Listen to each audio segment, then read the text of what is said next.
Group 2 సిలబస్లో భాగంగా మనకి 1857 తిరుగుబాటు అనేటువంటి టాపిక్ని ప్రత్యేకంగా మెన్షన్ చేయడం జరిగింది. 1857 తిరుగుబాటు లేదా సిపాయిల తిరుగుబాటు, ఈ తిరుగుబాటుకి దారితీసినటువంటి పరిస్థితులు ఏంటి, ఈ తిరుగుబాటుకి కారణాలు ఏంటి, ఈ విషయాల్ని ముందు మనం తెలుసుకుందాము. వ్యాపారం కోసం భారతదేశానికి వచ్చినటువంటి యూరోపియన్లు భారతదేశంలో ఉన్నటువంటి అంతర్గత రాజకీయ వ్యవహారాల్లో తలదూర్చారు. అందులో భాగంగా యూరోపియన్ దేశాల మధ్య పోటీ వాతావరణం నెలకొంది. చివరికి బ్రిటిష్ వాళ్ళు ఇక్కడ మిగిలిన యూరోపియన్ దేశాలన్నింటినీ కూడా తరిమివేసి బ్రిటిష్ వాళ్ళు భారతదేశంలో వ్యాపారంతో పాటుగా రాజకీయ విధానాన్ని కూడా అవలంబించారనేటువంటి విషయాన్ని మనం గత క్లాస్లో డిస్కస్ చేసాం. అంటే 1757లో ప్లాసీ యుద్ధంతో మొదలైనటువంటి వీళ్ళ యొక్క ఆక్రమణలు 1856 అవధ్తో జరిగినటువంటి ఆక్రమణతోటి ముగిసింది. దాదాపుగా భారతదేశంలో 50% భూభాగాన్ని వీళ్ళు ఆక్రమించుకున్నారు. ఇందులో భాగంగా అనేక యుద్ధాలు చేయాల్సి వచ్చింది, అనేక ప్రతిఘటనలు ఎదుర్కోవాల్సి వచ్చింది. చివరికి ఇది ఒక మహా తిరుగుబాటుగా, ఒక మహా ఉద్యమంగా బ్రిటిష్ వాళ్ళ మీదకి రావడం జరిగింది. దానినే సిపాయిల తిరుగుబాటు అని చెప్పి అన్నారు. సిపాయిలు అంటే ఎవరు అనంటే భారతదేశంలో బ్రిటిష్ వారి సైన్యంలో పనిచేస్తున్నటువంటి భారతీయుల్ని సిపాయిలు అన్నారు. సైనికులు అంటే ఏంటంటే ఉన్నతాధికారులు. అంటే సిపాయిలు అంటే ఎవరండి? బ్రిటిష్ సైన్యంలో పనిచేస్తున్నటువంటి భారతీయుల్ని సిపాయిలు అని చెప్పి అన్నారు. ఈ సిపాయిల తిరుగుబాటు జరగటానికి అనేక కారణాలు ఉన్నాయండి. రాజకీయపరమైనటువంటి కారణాలు ఉన్నాయి, సాంఘికపరమైనటువంటి కారణాలు ఉన్నాయి, ఆర్థికపరమైనటువంటి కారణాలు ఉన్నాయి, సైనికపరమైనటువంటి కారణాలు కూడా ఉన్నాయి. ముందుగా రాజకీయపరమైనటువంటి కారణాలు కనుక మనం చూసినట్లయితే సైన్య సహకార ఒప్పందాన్ని లార్డ్ వెలస్లీ ప్రవేశపెట్టాడండి. ఈ సైన్య సహకార ఒప్పందం ద్వారా ఈ యొక్క స్వదేశీ రాజ్యాలలో బ్రిటిష్ వారు తమ సైన్యాన్ని పెట్టి ఆ సైన్యానికి అయ్యేటువంటి ఖర్చు మొత్తాన్ని కూడా ఆ రాజుల చేత ఖర్చు పెట్టించేవాళ్ళు. దీని ద్వారా ఆర్థికపరమైనటువంటి నష్టం కూడా వారికి వచ్చేది. అంటే వాళ్ళ యొక్క రాజ్యంలో ఒక బ్రిటిష్ రెసిడెంట్ని వీళ్ళు నియమించేవాళ్ళు. రాజ్య సంక్రమణ సిద్ధాంతం ద్వారా కుమారులు లేని రాజ్యాలను లార్డ్ డెల్హౌసీ ఆక్రమించుకోవడం జరిగింది. ఈ విధంగా అనేక రాజ్యాలు బ్రిటిష్ వారి యొక్క ఆధీనంలోకి వెళ్ళిపోయాయి. లార్డ్ హేస్టింగ్స్ కాలంలో దాదాపుగా 350 రాజ్యాలు బ్రిటిష్ సామ్రాజ్యంలో విలీనమైపోయాయి. జమీందారుల దగ్గర నుంచి భూములను లాక్కొని బ్రిటిష్ సామ్రాజ్యంలో కలిపివేశారు. ఈ విధంగా అనేక రకాలైనటువంటి రాజకీయ కారణాలు ఈ యొక్క తిరుగుబాటుకి కారణమయ్యాయి. ఇక సాంఘికపరమైనటువంటి కారణాలకు వస్తే 1829 సంవత్సరంలో సతీ సహగమన చట్టం చేశాడండి. ఎవరు? విలియం బెంటిక్ సతీ సహగమన చట్టం చేశారు. ఈ సతీ సహగమన చట్టము యాక్చువల్గా భారతదేశంలో ఉన్నటువంటి సనాతనవాదులందరూ కూడా దీన్ని వ్యతిరేకించారు. అంటే అనాది కాలంగా మనకు వస్తున్నటువంటి యొక్క సాంప్రదాయాన్ని బ్రిటిష్ వాళ్ళు వచ్చి నాశనం చేశారు. అదేవిధంగా 1856లో వితంతు పునర్వివాహ చట్టం చేశారండి బ్రిటిష్ వాళ్ళు. వితంతు పునర్వివాహ చట్టము అంటే తరతరాలుగా ప్రాచీన కాలం నుంచి మా భారతదేశంలో ఉన్నటువంటి వితంతు పునర్వివాహాలు అనేవి నిషిద్ధము భారతదేశంలో. సనాతనవాదులు వీటిని తీవ్రంగా వ్యతిరేకించారు. అంటే మా మత ఆచార వ్యవహారాల్లోకి బ్రిటిష్ వాళ్ళు తలదూర్చారు అనేటువంటి కారణము కూడా ఈ తిరుగుబాటుకి ఒక కారణం. ఆ తర్వాత ఆర్థికపరమైనటువంటి కారణాలు. బ్రిటిష్ వారు అవలంబించినటువంటి భూమి శిస్తు విధానాలు, ఆర్థిక దోపిడీ విధానాలు రైతుల్ని వాళ్ళ యొక్క జీవనోపాధిని కోల్పోయేటట్టు చేసింది. దాంతోపాటు పారిశ్రామికీకరణ ద్వారా, ఇండస్ట్రియలైజేషన్ ద్వారా భారతదేశంలో కన్నా కూడా తక్కువ ధరకి వస్తువులు రావడం భారతీయ యొక్క వృత్తులపైన తీవ్రమైనటువంటి ప్రభావాన్ని చూపించింది. ఇక చివరగా సైనిక కారణాలు ఆ రోజుల్లో అన్ని విషయాల్లో కూడా భారతీయ సైన్యంలో బ్రిటిష్ సైన్యంలో పనిచేసేటువంటి సిపాయిలకి మరియు సైనికులకి మధ్య చాలా తొడి ఉండేది. అంటే దాదాపుగా 150,000 మంది భారతీయ సైనికులు ఉంటే 45,000 మంది మాత్రమే బ్రిటిష్ సైనికులు ఉండేవాళ్ళు. భారతీయ సిపాయిలు ఉంటే ఈ సైనికులు వచ్చినప్పటికీ కేవలం 45,000 మంది మాత్రమే ఉండేవాళ్ళు. అంటే ఎంత కష్టపడ్డా కూడా ఉన్నత ఉద్యోగాల్లో కానీ లేకపోతే ప్రమోషన్లో కానీ మొదటి ప్రాధాన్యత వీళ్ళకే ఇచ్చేవాళ్ళండి, భారతీయ సిపాయిలకి ఇచ్చేవాళ్ళు కాదు.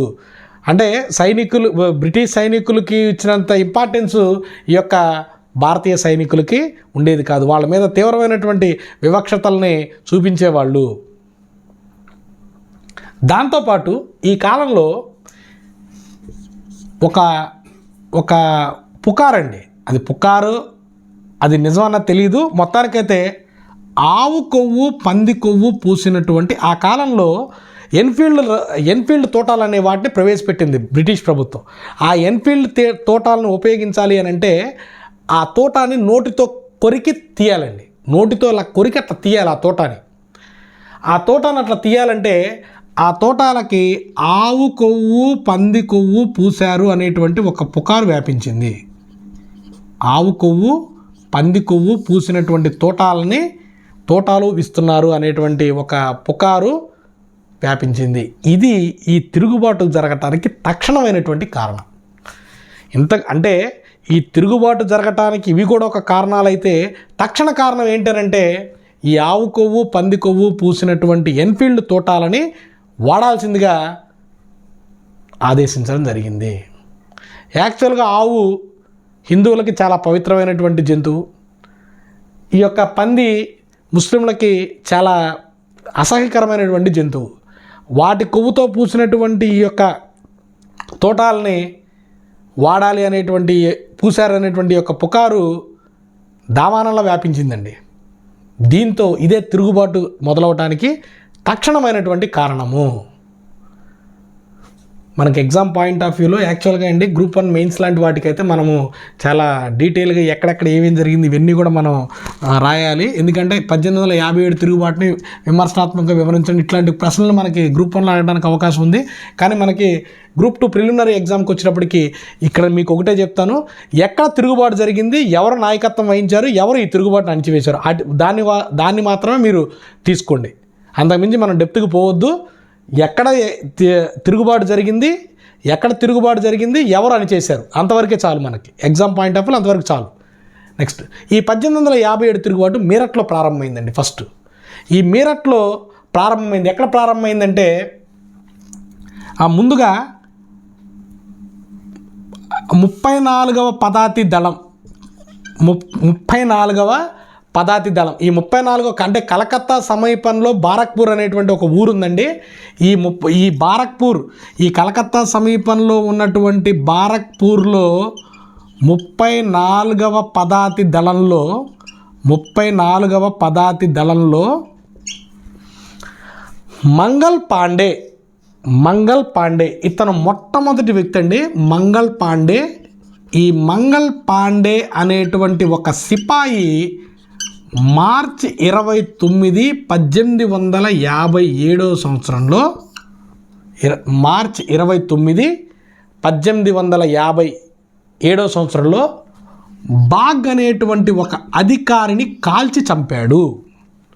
చూడండి, కలకత్తా సమీపంలో బారక్పూర్ అనేటువంటి ఒక 34వ పదాతి దళానికి చెందినటువంటి మంగల్ పాండే అనేటువంటి ఒక సిపాయి 1857 మార్చి 29వ తారీఖున బాగ్ అనేటువంటి ఒక ఆంగ్లేయ అధికారిని కాల్చి చంపాడు.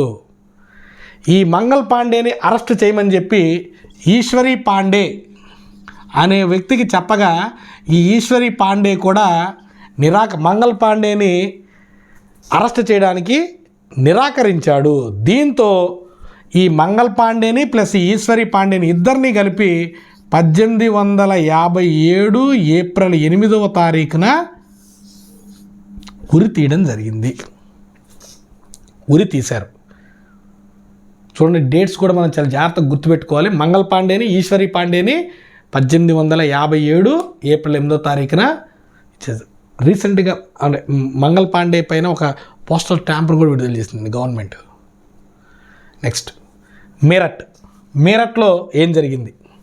మంగల్ పాండే ఫస్ట్ కలకత్తాలో ఉన్న బారక్పూర్ పదాతి దళంలో జరిగిందండి ఫస్ట్ ఇన్సిడెంటు. తర్వాత మీరట్లో ఏం జరిగింది? మీరట్లో ఏం జరిగిందంటే చూడండి, మీరట్లో 1857 మే 10వ తారీఖున తిరుగుబాటు స్టార్ట్ చేయాలి అని చెప్పి యాక్చువల్ ప్లాన్ అండి. ఈ మీరట్లో ఈ నాయకత్వం వహించింది ఎవరు అనంటే బఖ్త్ ఖాన్. గుర్తుపెట్టుకోండి, మీరట్లో నాయకత్వం వహించింది బఖ్త్ ఖాన్. ఏప్రిల్ నెలలో మీరట్ రెజిమెంట్లో ఉన్నటువంటి 90 మంది సిపాయిలు, అంటే ఈ మీరట్ రెజిమెంట్లో ఉన్నటువంటి, అంటే యాక్చువల్గా మనకు కనుక పోలీసు వాళ్ళు రెజిమెంట్స్ ఉంటాయి కదండి, ఆ రెజిమెంట్ ఈ రెజిమెంట్ అట్లాగా కలకత్తా రెజిమెంట్లో ఉన్నటువంటి కలకత్తా సమీపంలో బారక్పూర్ రెజిమెంట్లో ఫస్ట్ ఇన్సిడెంట్ జరిగింది. సెకండ్ ఇన్సిడెంట్ వచ్చినప్పటికీ మీరట్ రెజిమెంట్లో ఈ తోటాలను ఉపయోగించడానికి 90 మంది సైనికులు నిరాకరించారు.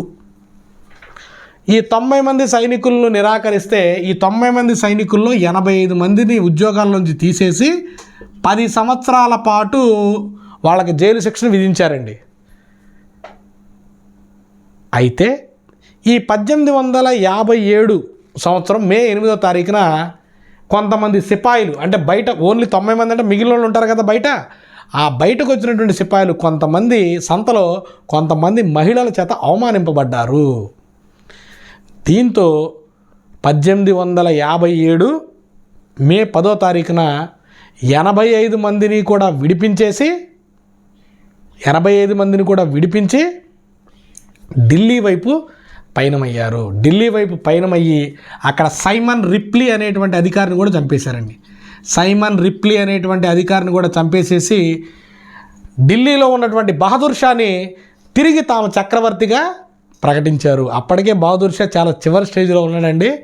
పాపం యుద్ధం చేసే పరిస్థితి కూడా కాదైంది. అయినా వీళ్ళందరూ వెళ్ళి తిరిగి మీరే మాకు చక్రవర్తిగా ఉండాలని చెప్పి వీళ్ళందరూ కూడా ఆయన్ని రిక్వెస్ట్ చేయడం జరిగింది. ఇది మీరట్లో జరిగినటువంటి సంఘటన అండి. నెక్స్ట్ ఢిల్లీలో నేను ఒకటే చెప్తాను, ఎక్కడ ఉద్యమం జరిగింది, ఎవరు అణిచివేశారు? ఢిల్లీలో వచ్చినప్పటికీ ఈ ఉద్యమానికి నాయకత్వం వహించింది బఖ్త్ ఖాన్.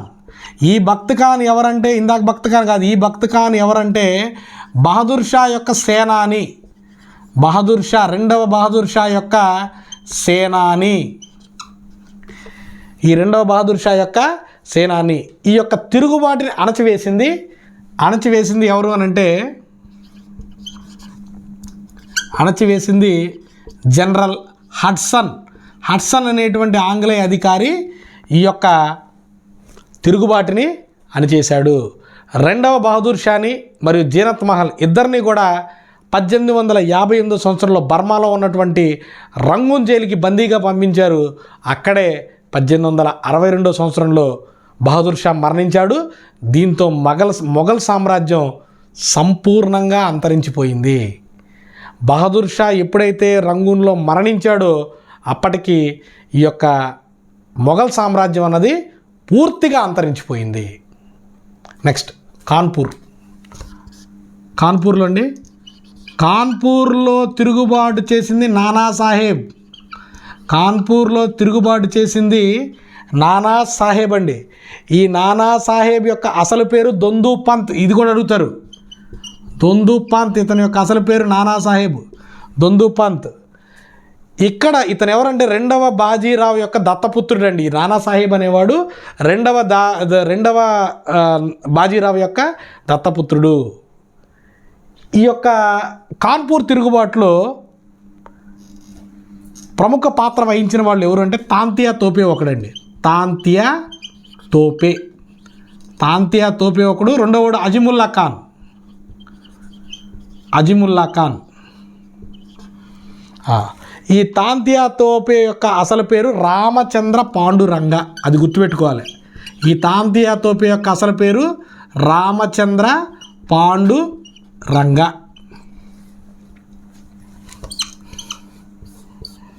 ఈ కాన్పూర్లో ఈ యొక్క తిరుగుబాటును అణచేసినటువంటి బ్రిటిష్ అధికారి పేరు జనరల్ క్యాంప్బెల్. ఇవి గుర్తుపెట్టుకోవాలండి, కంపల్సరీగా మనల్ని అడుగుతారు. ఢిల్లీలోనేమో అణచేసింది హడ్సన్, కాన్పూర్లో అణచేసిందేమో జనరల్ క్యాంప్బెల్. నానాసాహెబ్ ఏం చేశారంటే నేపాల్కి పారిపోయాడు. తాంతియా తోపేనేమో చంబల్లోకి పారిపోయి గెరిల్లా పోరాటం చేశాడు. ఆఖరికి మాన్సింగ్ అనేటువంటి ఒక స్థానిక రాజు తాంతియా తోపేని బంధించి ఆంగ్లేయులకు అప్పగిస్తే ఆంగ్లేయులు 1859 సంవత్సరంలో ఈ తాంతియా తోపేని ఉరి తీయడం జరిగింది. అవునండి, తాంతియా తోపే 1859లో ఆంగ్లేయులకి దొరికాడు, ఉరి తీశారు. నెక్స్ట్ ఇంకొకటి ఝాన్సీ లేదా బుందేల్ఖండ్. నేను మీకేం డెప్త్గా చెప్పట్లేదండి, జస్ట్ మనకి ఎగ్జామ్ పాయింట్ ఆఫ్ వ్యూలో ఇంపార్టెంట్, టైం లేదు కాబట్టి ఓన్లీ ఇంపార్టెంటే చెప్తున్నాను మీకు. నెక్స్ట్ ఝాన్సీ.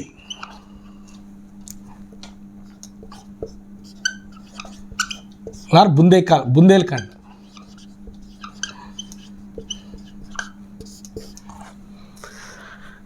ఈ ఝాన్సీ ఆర్ బుందేల్ఖండ్లో తిరుగుబాటు చేసిన అందరికి కూడా తెలుసు. ఆవిడెవరంటే లక్ష్మీబాయి అండి. ఆవిడ పేరు లక్ష్మీబాయి. అసలు పేరు మణికర్ణిక. ఈవిడ ఒక విడో అండి. యాక్చువల్గా ఈవిడ భర్త పేరు గంగాధర్రావు. ఆయన చాలా చిన్న వయసులో చనిపోయాడు. ఈ గంగాధర్రావు. ఈమె ఒక బాలుని తీసుకొచ్చి పెంచుకుంటుందని. అతని పేరు దామోదర్రావు. యాక్చువల్గా రాజ్య సంక్రమణ సిద్ధాంతంలో భాగంగా ఈ యొక్క ఝాన్సీ రాజ్యాన్ని డెల్హౌసీ 1853 సంవత్సరంలో బ్రిటిష్ సామ్రాజ్యంలో కల్పించారు. దీని మీద లండన్లో కోర్టులో కేసు కూడా వేసింది ఈ యొక్క రాజ్య సంక్రమణ సిద్ధాంతం మీద. అయితే ఈ యొక్క తిరుగుబాటును అణచివేసింది ఎవరు అని అంటే జనరల్ హ్యూ రోజ్. ఈ బిట్ ఇంతకుముందు అడిగారండి. ఝాన్సీలో తిరుగుబాటుని అణచివేసినటువంటి ఆంగ్లేయ అధికారి ఎవరు? Hue rose. లక్ష్మీబాయికి వ్యతిరేకంగా ఈ యొక్క పోరాటం చేసి ఆ ఉద్యమాన్ని అణిచేసింది ఎవరు అని అంటే జనరల్ హ్యూ రోజ్. అది గుర్తుపెట్టుకోవాలి. నెక్స్ట్ ఇంకోటి అవధ్ లేదా అయోధ్య. నేను అవధ్ గురించి చెప్పాను. అవధ్ లేదా అయోధ్య. అవధ్ చివరి పాలకుడు వాజిద్ అలీ షా. ఈ వాజిద్ అలీ షా యొక్క భార్య బేగం హజ్రత్ మహల్. తిరుగుబాటు చేసింది ఎవరు అని అంటే బేగం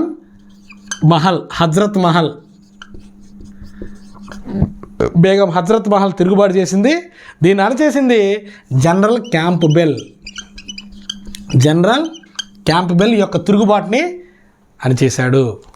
నెక్స్ట్ తర్వాత ఓన్లీ మనం ఇంపార్టెంట్ ఎక్కడైతే ఉన్నాయో అన్నీ కూడా మనం డిస్కస్ చేస్తున్నామండి. నెక్స్ట్ తర్వాత అర్రా లేదా జగదీష్పూర్. అర్రా ఆర్ జగదీష్పూర్.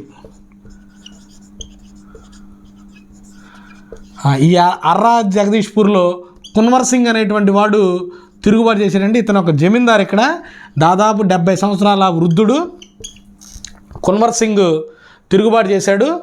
ఇక్కడ అణచివేసింది ఈ యొక్క తిరుగుబాటును అణచివేసింది ఎవరు అని అంటే టేలర్ ఈ యొక్క తిరుగుబాటుని అణచివేశాడు. నెక్స్ట్ ఫైజాబాద్లో లక్నో దగ్గర అండి. ఫైజాబాద్ అంటే మౌల్వీ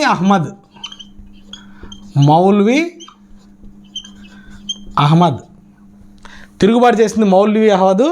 అణచివేసింది జగన్నాథ్ సింగ్.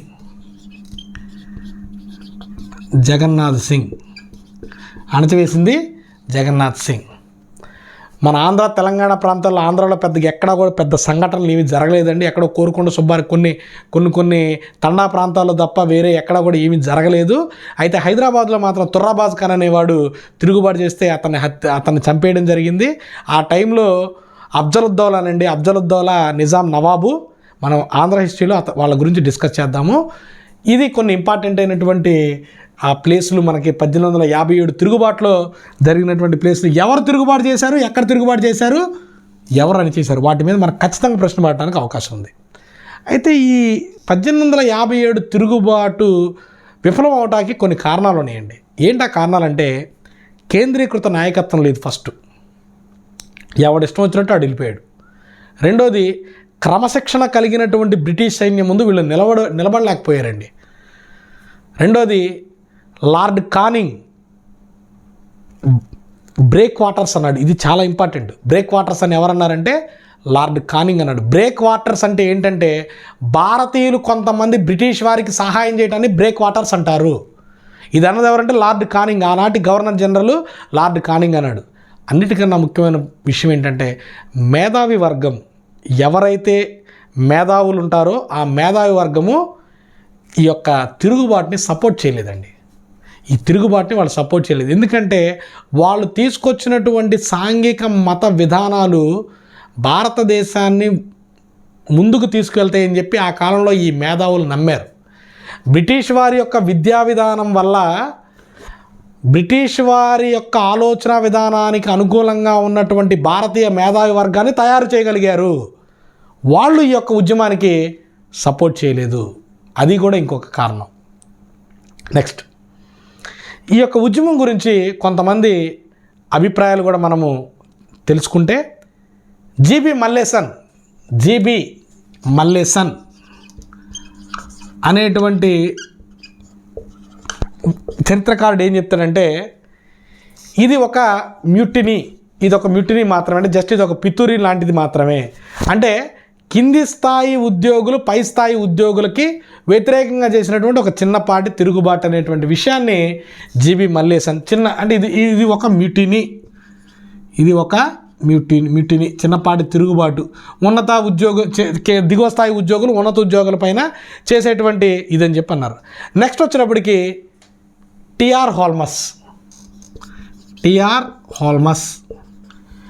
ఈ టిఆర్ హాల్మస్ ఏమంటాడంటే, నాగరికతకు అనాగరికతకు మధ్య జరిగినటువంటి చిన్న పోరాటం, అనాగరికత మధ్య పోరాటం, ఇది అనాగరికత మధ్య పోరాటం అని చెప్పి అన్నాడు. ఎఫ్ఆర్ రెస్ అనేవాడు ఏమన్నాడంటే, క్రైస్తవ మతానికి వ్యతిరేకంగా మతోన్మాదులు చేసినటువంటి యుద్ధము. ఎఫ్ఆర్ రెస్ అనేటువంటి వాడు క్రైస్తవ మతానికి వ్యతిరేకంగా మతోన్మాదులు చేసిన పోరాటం లేదా యుద్ధము అని చెప్పన్నారు. అన్నిటికన్నా very very very very important అంటే విడి సావర్కర్ అండి. ఈ విడి సావర్కరు దీన్ని ప్రథమ స్వాతంత్ర పోరాటం అని చెప్పి అన్నాడు. ప్రథమ స్వాతంత్ర్య పోరాటము అని చెప్పి అన్నాడండి. ఇతను 1909లో ప్రథమ స్వాతంత్ర సంగ్రామం అనేటువంటి బుక్ కూడా రాశాడు. ఈ తిరుగుబాటు బ్రిటిష్ వారికి, అంటే భారతీయులకి విజయాన్ని ఇవ్వకపోయినా అండి, ఎన్నో మార్పులు తీసుకొచ్చిందండి. ఈ తిరుగుబాటుతో 1858 నవంబర్ 1వ తారీఖున విక్టోరియా మహారాణి ప్రకటనని లార్డ్ కానింగ్ అలహాబాద్లో చదివి వినిపించాడు. 2 మార్పులు చెప్పాడండి. ఏంటా మార్పులు అంటే, ఇక నుండి భారతీయులు ఇటువంటి భారతీయ రాజ్యాలను ఆక్రమించరు. ఇందులో భాగంగా 1859 సంవత్సరంలో రాజ్య సంకలన సిద్ధాంతాన్ని రద్దు చేయడం జరిగింది. రెండో విషయం, ఇకపై భారతీయులు యొక్క సామాజిక మత సాంస్కృతిక విషయాల్లో బ్రిటిష్ వాళ్ళు జోక్యం చేసుకోరు అని చెప్పారు. ఇక్కడ నుంచి 1858 నుంచి 1947 వరకు డైరెక్ట్గా బ్రిటిష్ ప్రభుత్వమే భారతదేశాన్ని పరిపాలించింది. ఎక్కడ ఏ రాజ్యం కూడా అయితే ఆక్రమించలేదండి. దాని గురించి కూడా మనం నెక్స్ట్ డిస్కస్ చేస్తాము.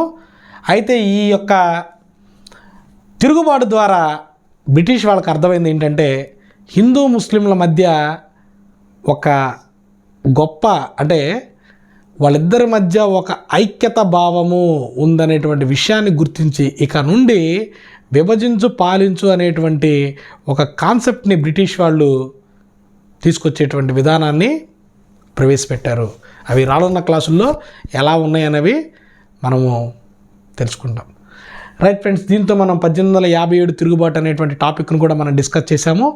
నేను ఎగ్జామ్ పాయింట్ ఆఫ్ వ్యూలో ఓన్లీ మీకు గ్రూప్ 2 ప్రిలిమినరీకి సంబంధించి మాత్రమే నేను మీకు ఇన్ఫర్మేషన్ ఇవ్వడం జరిగింది. నెక్స్ట్ క్లాస్లో మనము సాంఘిక మత సంస్కరణ ఉద్యమాలు ఏ విధంగా జరిగాయి అనేటువంటి విషయాన్ని డిస్కస్ చేద్దాం. Thank you.